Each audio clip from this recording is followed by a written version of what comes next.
Okay, so what we have here in the shop is a Yale forklift. I think this is a Mazda FE, I think, engine. And let me crank it up for you so you could listen to what it sounds like when it's cranking.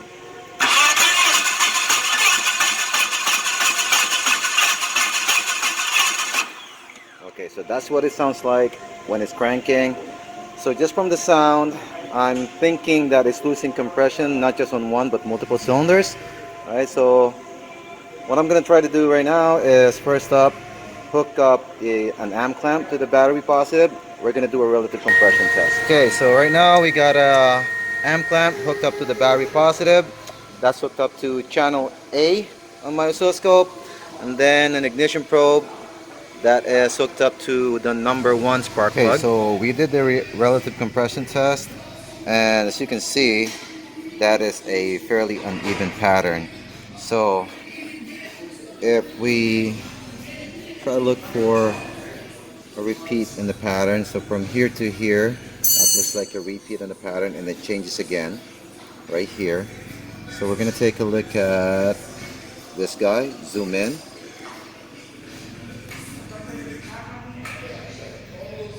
Alright, so I'm hooked up to the #1. This is my sync probe. So 1, 3, 4, 2, somewhere in the line, but it doesn't look like it's anything there. So we know it's 120 degree or 720 degrees from this point up to the repeat of the pattern, which is basically going to be roughly here. All right, so if this is my #1, 1, 3, 4, 2, and then 1 again. So so it seems like I'm losing compression in multiple cylinders. Okay, so I guess it's time to go in. Next test I'm going to do is I'm going to hook up a pressure transducer. We're going to start with the #1 and see what we get. So we hooked up the pressure transducer to cylinder #1 using our PV350 and sync probe or ignition probe still on the spark plug cable for #1. Alright, and channel A is going to be my pressure transducer set to maximum 500 psi. Alright, okay, let's crank it.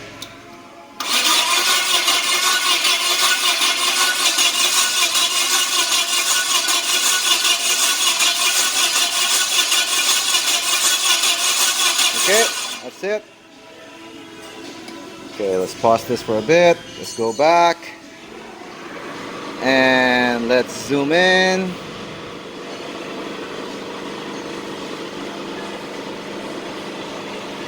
Wow. Okay, so repeating pattern. Let's go back. Let's take a look at these two. So that is my cylinder, and the compression on #1 is 21 psi. 21 psi on #1, and then 720 degrees from here, that point, up to this point. That's my 720 degrees. I see my timing is also off. It's retarded, but you can see the pattern now. One, we have such low compression on #1, and then we have an uneven tower, so it's definite that we are losing air. It's not compressing it, so it's leaking out somewhere. Okay, now we're going to look at another cylinder and compare the two. Okay, we did the same test on cylinder #2, right? And cylinder #2 is even lower. Right now it's sitting at 12 psi. Again, Yeah, uneven. so we know we're losing compression in multiple cylinders. So we wanted to verify mechanical timing. So we took the cover out, right, and took the cover out, distributor cap, just to make sure. So right now I'm at TDC number 1. If you can see that mark. So, so this is the marker right here, marker on the cam. So work time number 1. I don't know if you can see it from the bottom. There also is a timing mark, and right there, I guess. So we are at TDC number 1, compression stroke, and again on the number 1. So this valve, right, my exhaust valve should be closed. My intake valve should be closed. It's moving around. So put a hose in. I'm gonna do a leak down test on this one. At least on the number 1 Okay, first. right now it's hooked up 100%. 100% leakage. So it proves what we saw on the oscilloscope. Right now, I think I'm hearing it from the intake side. I don't know if you could hear it. Okay, so hooked up the smoke machine. Alright, it's already running. Try to test it out first. Turn it on. Let's see. We got smoke. Yes, we do. Alright. Put in there. 100% leakage. I'm gonna see. Turn it on. Automatic. Yes, it is through the intake. That's verified 100%. So, question is right now, I mean, all the valves gave out at one time? Because I'm losing compression in multiple cylinders, 3 at least. Okay, we're gonna proceed in checking the other 3 that's losing compression. Okay, same test. Number 2, hook up the smoke machine. Alright, number 2 should be closed. Alright, open the smoke machine again. Automatic. Intake on number 2 as well. Alright.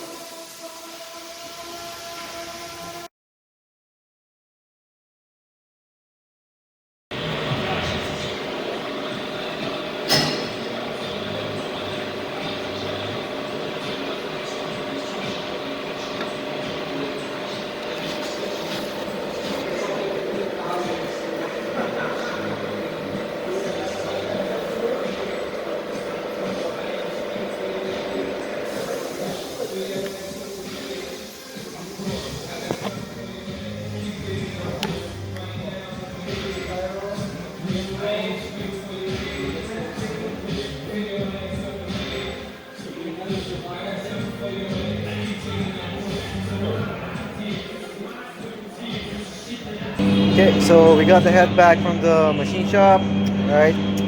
Fully rebuilt head. We already put it back together, timed it out. I guess this is the moment of truth, right? Key on. All right.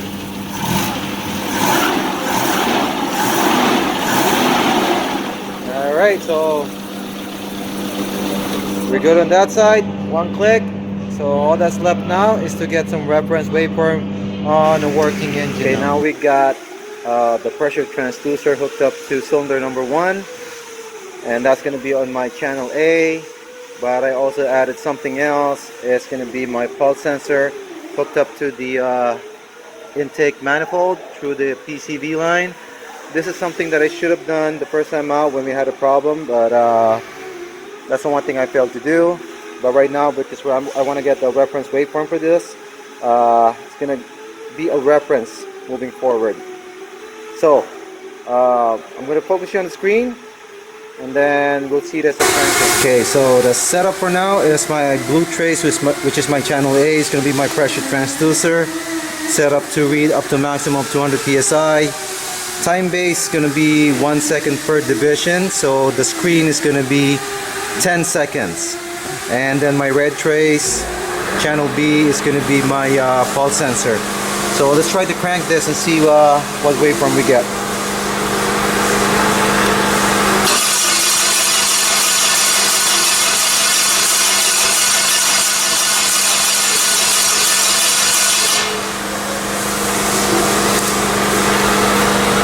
Okay, let's pause that and let's go back to what we got. Alright, so we're gonna zoom in on one part of this.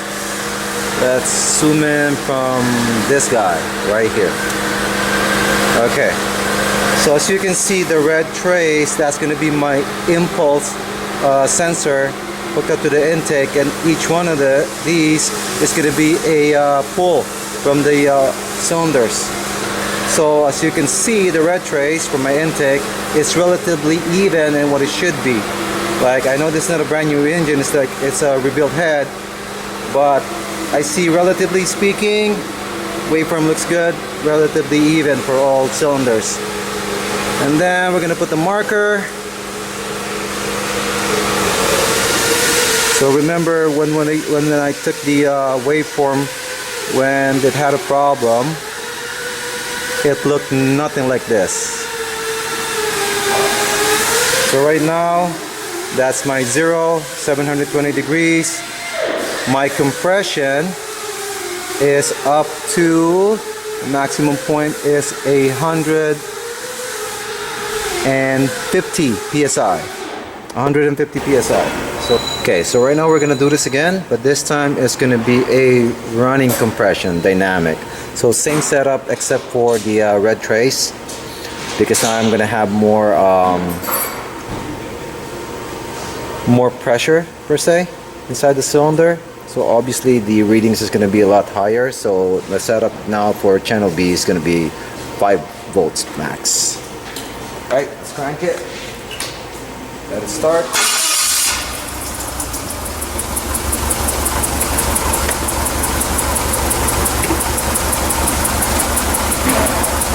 Alright, and then we're gonna pause this right here. Alright. Stop the engine. Okay, so let's go back a bit and let's zoom in on one part of this. Right here. So again, even if you're looking at the red trace, still my intake, everything's still relatively even. So right now my compression on running has dropped to 87 psi. 87 psi. Wait up. 87 psi. 91 psi, sorry. So we know that at idle, compression is going to be lower because you don't have a lot of air coming in. So 0 here, like I said, relatively speaking, the tower seems to be symmetrical, so I see no problem there. And it started up good. So alright, I got my reference waveform that I can use now for future use when I encounter an FE engine again. I'm not going to do all the cylinders because I know it's relatively the same for all cylinders. So right now we can call this a fix.